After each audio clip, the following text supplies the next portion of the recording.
Obrigado por aceitar o convite de retornar ao meu programa. Muito honrado. Prazer. Falei para você que seu podcast é muito inteligente, muito gostoso de participar. Que bom, muito obrigado por isso. Mônica, a gente estava falando antes de começar, vamos começar por esse ponto, essa história de invasão alienígena. Alienígena vem, um fala que vai revelar documento. No seu modo de estudo, nos seus estudos, suas pesquisas, seu conhecimento, vamos por setores. É fato que está havendo uma revelação diferente do que jamais houve, ou isso é só um fogo de palha? Vou falar como ufóloga, tá? Com mais de 30 anos de pesquisa e trabalhando com os maiores ufólogos brasileiros, que, como o Marco Antônio Petit, por exemplo, que para mim é o maior. Ele vai voltar aqui com o Inajara, ele é o maior. E o Inajara é um grande perito. Além de ser um perito na profissão dele, ele é muito sério. São pessoas sérias, éticas, entendeu? Eles não ganham nada nem para mentir, nem para falar a verdade. Perfeito. Eles simplesmente são éticos. Perfeito. Então são meus amigos pessoais e pessoas das quais eu acredito. Então, assim, a abertura dos arquivos militares começou décadas atrás com Grã-Bretanha e França. Notadamente. Brasil, alguma coisa, graças à Comissão Brasileira de Ufologia inicial, né, o primeiro grupo, que batalhou, brigou para algumas coisas começarem a ser liberadas. Então, o Brasil também liberou muitos arquivos que foram para o Museu de História Nacional do Rio de Janeiro.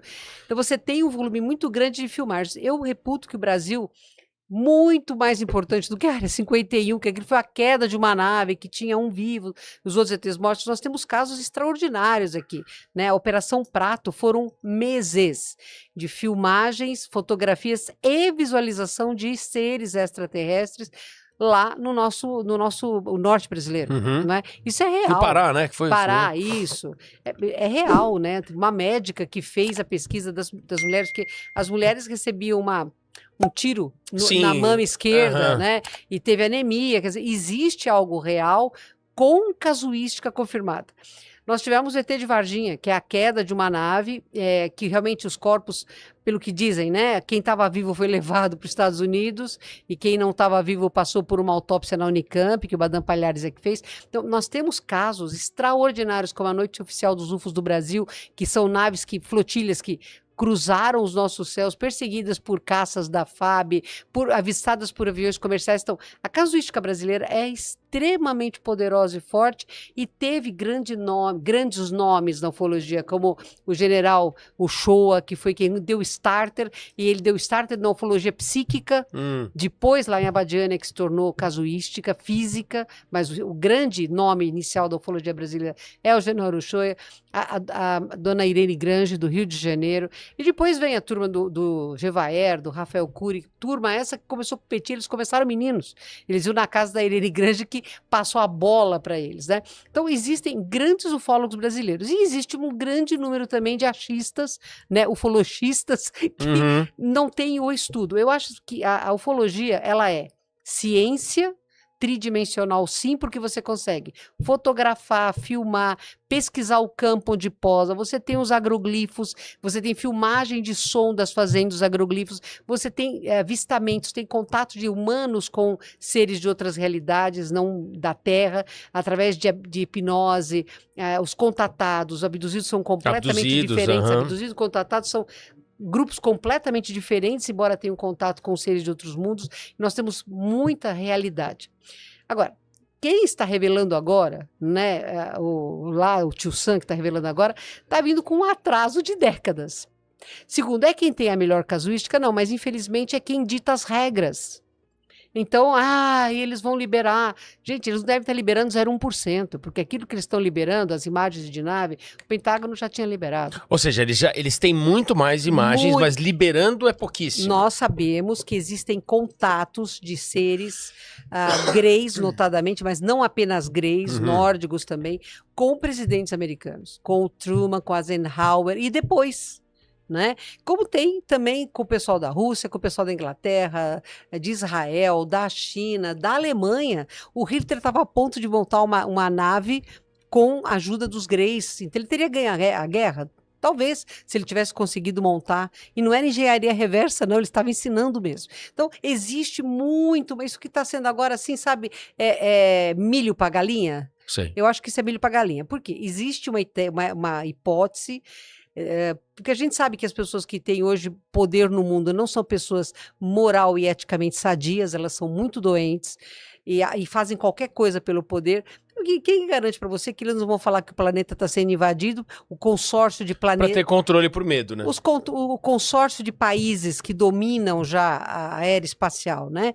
Que não sei, a gente sabe quem são, assumem a defesa planetária, vencem, e quando a gente acabou, nós vencemos, a Terra é nossa, nós temos um governo mundial único, eles vão obrigar todo mundo a ser chipado, blá, blá, blá, blá. Esse é um caminho possível? Sim, é um caminho possível. Por quê? Porque eticamente nós somos falidos. Agora, Mônica, por que você acha que pessoas que estão... as que têm tanto poder são tão moralmente bagunçadas? Ou seja, a quem você atribui espiritualmente, ou seja lá como for, essa combinação? Porque vamos combinar, se a gente torce para que haja uma força maior de fato, ou se haja essa intervenção alienígena, que seja, enfim, tantas coisas para o bem... Quem interfere ou intervém para que dê tanto poder ou auxilie para que pessoas tão perturbadas tenham tanto poder? Veja bem, Jesus foi muito claro lá em 29 depois de Cristo, né, já perto de ser crucificado, o mal na terra está bem estabelecido, o bem está por se estabelecer. Então, a terra não é um protetorado da luz. Para a terra vieram piratas, malfeitores, refugiados da Guerra de Órion. Então, nós somos um planeta feito essencialmente por exilados. Pode existir evolutivo primário da Terra? Você começou aqui a sua trajetória? Pode, mas tem muita. A maioria não vem daqui. A essência é ruim, a essência, quer dizer. Não, não é ruim, é imaturo. Aí é que está o contexto, né? Porque você faz o mal quando você tem muito medo. Você tem medo do quê? De perder o seu poder, de perder as suas garantias, de perder a sua inseguranças. Por insegurança. Então, o medo é peculiar à humanidade da Terra. E em nome do medo, você faz um monte de coisa errada. O medo não te empurra para fazer coisas certas. O medo te empurra para fazer coisas erradas, até que chega um momento em que você começa a ter medo de errar porque você sabe da consequência. Então, eu coloco assim, primeiro você tem quem erra por total ignorância. É o erro inconsciente, é o inconsciente inconsciente. Erra porque não sabe que está errado. Aí vem alguém e explica, está errado. Não pode. Aí você erra porque é mais forte do que você passa a ser o inconsciente consciente. Quando você percebe que existe uma consequência para o erro que você comete, você se torna um consciente consciente. Certo. Aí você não erra porque você tem medo de errar da consequência. Não é porque você entende que você não deve errar, você tem medo da consequência para você. E você chega no último ponto, que é o consciente inconsciente, que você não erra simplesmente porque não está mais em você fazer o erro. Interessante isso. Essa é a escala evolutiva. Então, a maioria da humanidade está entre o inconsciente inconsciente e o consciente consciente. Existem os conscientes e inconscientes, sim, aqueles espíritos de luz extraordinários, que nem Gandhi, Chico Xavier, Madre Teresa de Calcutá. Essa colocação, legal. Porque o erro não faz mais parte. Não né? faz mais parte. Você não erra porque você tem medo da consequência. Você não erra porque não é bom fazer o mal. Então você fica feliz de fazer estritamente o bem. E veja, a ética significa aquilo que é certo para o todo, mesmo que para você naquele momento não seja ético, não seja bom. Isso é difícil. Isso é ética. Isso é ética. Agora, nós estamos vivendo numa humanidade que não sabe nem o que é ética. Então, é lógico que esses seres que estão no poder não chegaram no poder por sabedoria, nem por sapiência, nem por prática do bem. Chegaram por poder financeiro, por poder de influenciadores, por manipulações, estão no poder e querem se manter no poder. Por quê? Porque dinheiro é poder é poder, conhecimento é poder. E eles não querem perder.